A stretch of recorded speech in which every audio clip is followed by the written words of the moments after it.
La communauté russe en Alsace, estimée à plusieurs milliers de personnes, va célébrer ce week-end le Noël orthodoxe. En ce moment, à Moscou, des artisans alsaciens présentent leur savoir-faire. C'est le Christkindlesmerk de Strasbourg qui s'est exporté durant plusieurs jours pour montrer un petit peu le marché de Noël alsacien en Russie. Et à cette occasion, on a invité des représentants de la communauté russe sur le plateau de Patrick Cathodique pour vous faire partager cette culture et ce Noël orthodoxe tout ce week-end. Je vais vous présenter mes invités.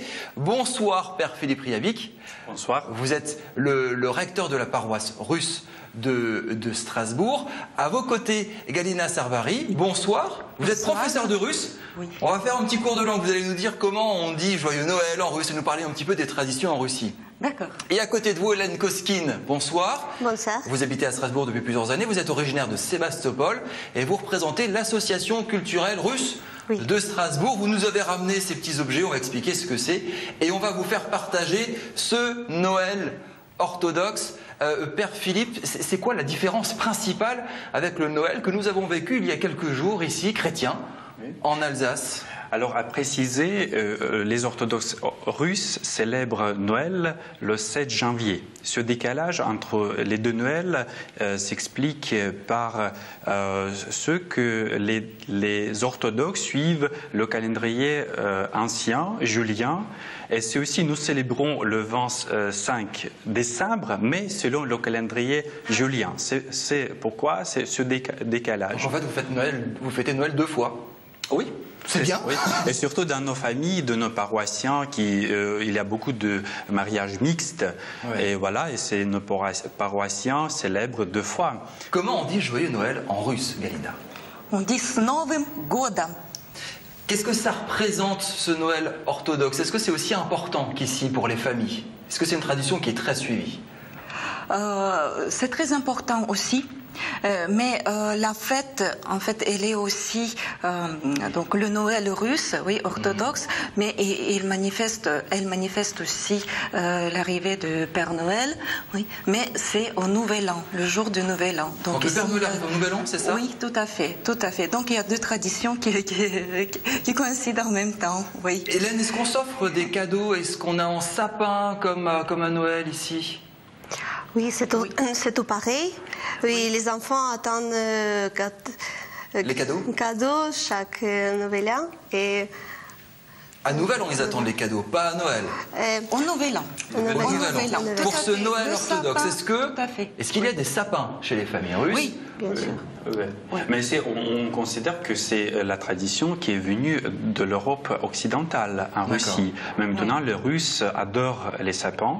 On fait ça, même aujourd'hui, on a une tradition qui est venue de l'Ouest, c'est aussi les crèches, on fait les crèches, même dans les églises, et on aime beaucoup cette tradition aussi. Mais je veux préciser aussi ce que pour Nouvel An, le 1er janvier, les Russes se rassemblent autour du sapin, autour de la table, en famille, avec les amis, et c'est alors on passe cette nuit à la maison.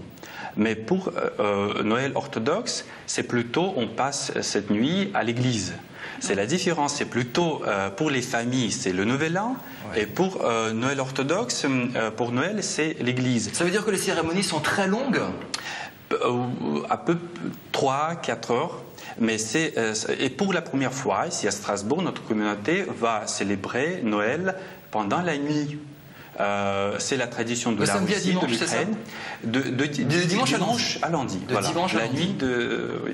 Alors vous nous avez ramené, on va le voir là sur le plateau, une icône, c'est ça? Qu'est-ce qui est représenté là-dessus? Vous me disiez, c'est un petit peu notre crèche chrétienne, c'est ça? Oui, c'est pour les orthodoxes, c'est l'iconographie, les icônes sont très proches, et alors on peut comparer cette tradition de l'icône de Noël aux crèches en Occident. Et on met cette icône au centre de l'église et les gens vénèrent. Alors nous pratiquons la tradition que les gens baisent fait les bisous des icônes dans le signe de la vénération de Dieu, de ce qui est présenté sur les icônes.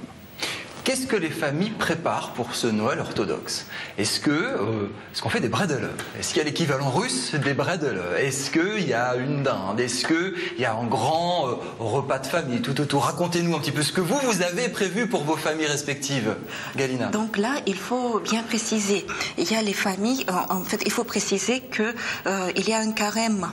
Oui, de 40 jours, qui termine justement le soir du 6 janvier, donc pour le dîner de réveillon. Samedi soir, oui. Samedi soir, et ce jour-là, on renonce, donc jusqu'au soir, on renonce à manger, et on ne commence qu'à manger avec la première étoile, l'étoile de Bethléem, qui symbolise. Et normalement, sur la table, il n'y a que des plats non gras. C'est-à-dire, justement, il y a... pas de foie gras. Pas du tout, non. Il y a sochibo, donc qu'est-ce que c'est? C'est du blé ou du riz mélangé au miel, et ça dépend maintenant. Mais si les familles continuent et conservent les traditions, normalement, ils devraient mettre 12 plats, donc qui symbolisent... les 12 apôtres. Il y a du poisson, du blé, des céréales, mais pas de foie gras, pas de dinde farcie au marron, non. Et là, les spectateurs doivent se dire, on doit quand même bien s'ennuyer, du coup, il n'y a pas de foie gras, il n'y a rien, mais non, mais j'imagine pas du tout. On écoute de la musique, on fait quoi? Les Russes aiment beaucoup chanter. Alors, les Russes possèdent une culture musicale très riche, et les chants religieux, les chants de Noël, le kalatki. Alors c'est toute une culture en Russie, en Ukraine, dans tous les pays de l'Est.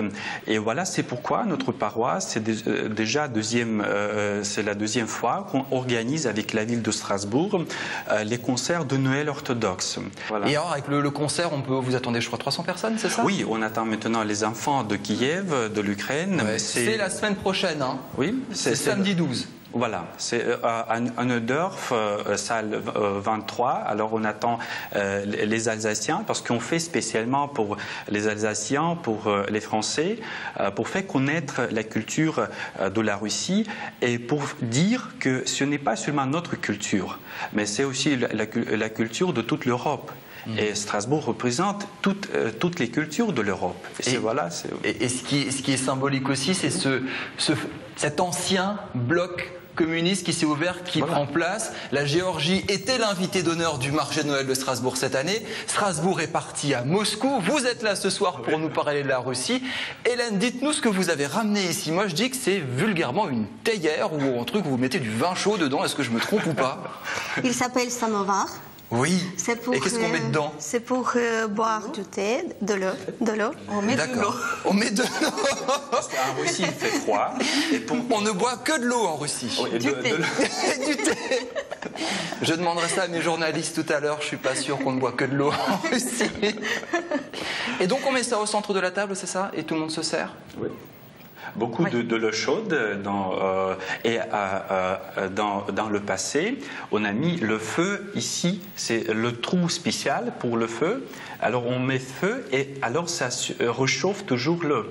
Galina, dites-nous quelque chose en russe pour souhaiter une bonne année aux Alsaciens. On est première émission de 2013, Nouvel An russe la semaine prochaine. Nous, on a déjà eu notre Nouvel An il y a quelques jours. En russe, qu'est-ce que vous pouvez nous souhaiter de bon pour les Alsaciens? Je peux dire «Счастливого Нового года». Les Russes disent «С Новым годом» et «С новым счастьем». Ça, c'est aussi la tradition russe. On souhaite joyeuse nouvelle année, mais on souhaite aussi du nouveau bonheur. Voilà. Merci beaucoup, Galina. Dernière question, Père Philippe, avant de passer à ce reportage Road Movie à Moscou de nos journalistes Anna Britz et Émilie Jaffrat. on va avoir une nouvelle église russe à Strasbourg. On voit les images de Roland Ries, le maire de Strasbourg, qui était à Moscou il y a quelques jours, déposer le permis de construire. Et vous allez lancer dans les prochains mois la construction d'une nouvelle église orthodoxe, c'est ça, à l'Orangerie? On a reçu cette délégation à la paroisse russe de Trinité. Et après, c'était pour nous une surprise. Parce que je savais que la mairie prépare ce cadeau sous le sapin de Noël pour orthodoxe. Mais on n'a dit rien ce que monsieur le maire apporte à Moscou les permis de construire. Alors cela nous donne maintenant le droit de démarrer. Là, on parle de votre communauté, c'est un peu plus de 300 fidèles à Strasbourg. Oui. Et d'ici quelques mois, donc nouvelle église, vous voyez les clichés, les projets, les dessins qui vont apparaître à l'Orangerie. Ah ben écoutez, je vous souhaite un très joyeux Noël. J'arriverai pas à le reprononcer en russe, mais je vous souhaite un très joyeux Noël orthodoxe. Le concert du Noël Nouvel An la semaine prochaine, le 12. L'affiche également participer. 300 personnes sont attendues participer et partager cette culture russe. Merci beaucoup.